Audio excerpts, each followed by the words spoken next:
今日呢，我想講講嘉里建設683-2024年嘅業績概要。嘉里建設嘅業績簡報又稱為 PPT， 我以前美國老闆稱之為 Deck， 做得好好，好用心，分析師應該會好喜歡，值得稱讚。2024年嘉里建設收入213.61億港元，同比增長18%。分區域嘅話呢，香港收入76.96億元，跌6%，收入佔比從45% 降到36%。內地收入136.65億元，增長38%，收入佔比從55%上升到64%。分業務種類嘅話，物業銷售收入138.3億元，增長33%，收入佔比65%。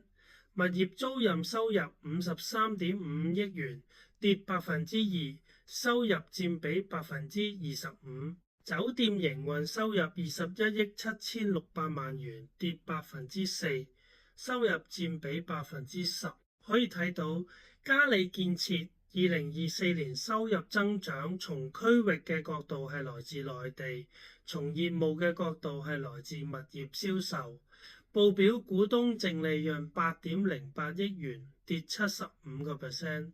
原因係一、發展物業撥備大增108%至到13.97億元。原因包括由於香港政府收回公司於古洞北新發展區持有嘅若干土地，因而錄得一次性撥備。此外，由於住宅市場狀況疲弱，公司就主要位於內地2、3線城市嘅發展物業，亦都錄得減值撥備。二、投資物業重估由收益7.2億元轉為損失17.68億元。不過地產股我哋要睇核心淨利潤，撇除特殊項目影響嘅股東基礎溢利39.73億元，增長25%，主要由物業發展業績增長驅動。調整後嘅每股核心盈利2.07毫，增長25%，每股派息維持1.3毫。公司從2019年至今都維持恆常股息，每股1.3毫，即使疫情期間亦冇改變。管理層重申致力維持每股派息嘅穩定。其次，我想分析物業發展業務表現。2024年合約銷售126億元，跌10%，其中香港合約銷售101億2800萬元，大增195%，主要銷售項目包括一、豪宅現樓項目題外 Monvera 貢獻85.14億港元嘅合約銷售額；二、出租改為出售嘅跑馬地山光道7A 號 The Esther 錄得合約銷售額10.53億港元，以及三、黃竹坑港鐵站項目洋海及海盈山錄得應佔合約銷售額5.57億港元。內地合約銷售25億元，跌77%。公司解釋係因為可銷售資源減少。2024年進入利潤表嘅物業銷售收入138億元，增長33%。其中香港銷售收入63.73億元，跌8%，毛利率為22%，提升2個百分點。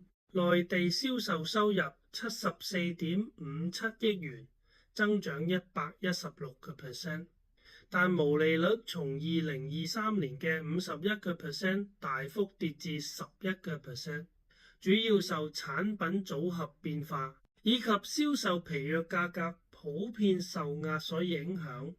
可以睇到內地嘅銷售基本上係冇乜利潤嘅銷售。截至2024年底，公司以售未結轉為收入嘅合約銷售額102億港元，其中57% 嚟自香港項目，43% 嚟嚟自內地項目，預計將喺2025年向買家交付之後確認為收入。之後呢，咁我想講講物業投資表現啦。2024年內地投資物業租金收入40.69億元，跌3%，其中零售租金收入13.24億元，增長5%。客流量、租戶銷售額同出租率均略有上升，零售整體出租率從85% 提升到89%。辦公室租金收入22.39億元，跌4%。一方面辦公室市場供過於求，另一方面由於經濟前景唔明朗，企業租戶普遍持審慎態度，並傾向縮減辦公室空間。辦公室整體出租率維持喺90%，但要犧牲租金水平。嘉里建設有啲唔好嘅地方呢，係佢內地嘅投資物業以辦公室為主，我覺得零售呢比辦公室好。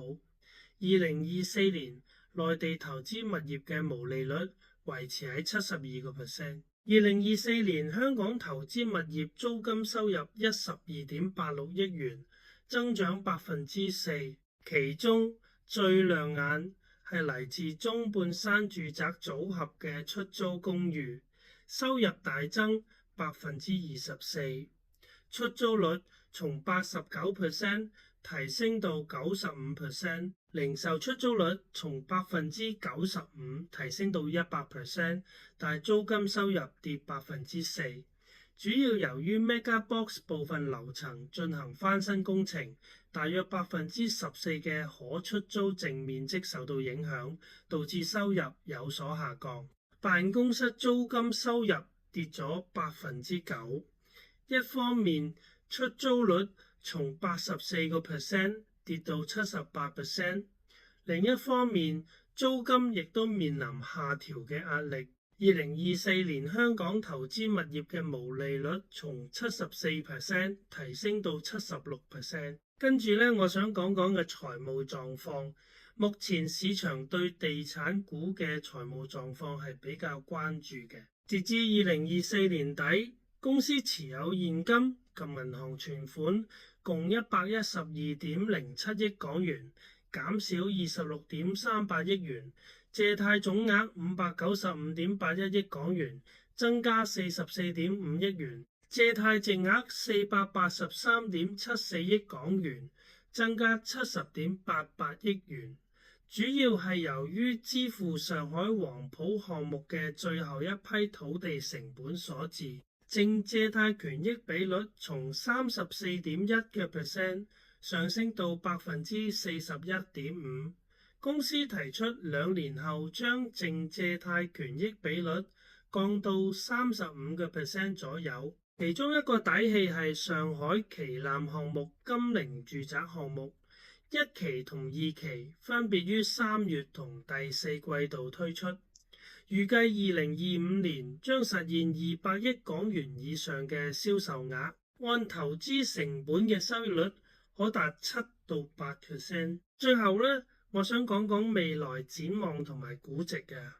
嘉里建設未來經常性收入嘅增長呢，係來自內地嘅儲備項目。從2025年到2030年，公司陸續有項目竣工開業，投資物業組合總權益面積將增長60%。其中預計投資物業總建築面積喺2025年同埋2026年分別錄得20%同埋9% 嘅按年增長，因此預計2027同埋2028年嘅租金收入將增長10%以上。此外，嘉里正考慮將一啲出租嘅住宅物業轉為代售，例如香港半山區嘅 Branksome Crest 同埋上海嘅物業，呢個將進一步釋放股東價值。另外，管理層表示，2025年寫字樓租金續約 Rental Reversion 將由2024年嘅負雙位數改善至負低個位數。與此同時，內地零售物業租戶銷售增長持續領先行業。2025年首2個月銷售額同比增長10%，主要得益於資產優化改造完成同埋租戶組合升級。嘉里建設嘅投資邏輯係穩定股息派發政策，提供高確定性嘅股息率，以及投資物業 pipeline 提供長期股息派付上升潛力。以現價17.258仙計算，2024年 P/E 6.3倍，股息率7.81%，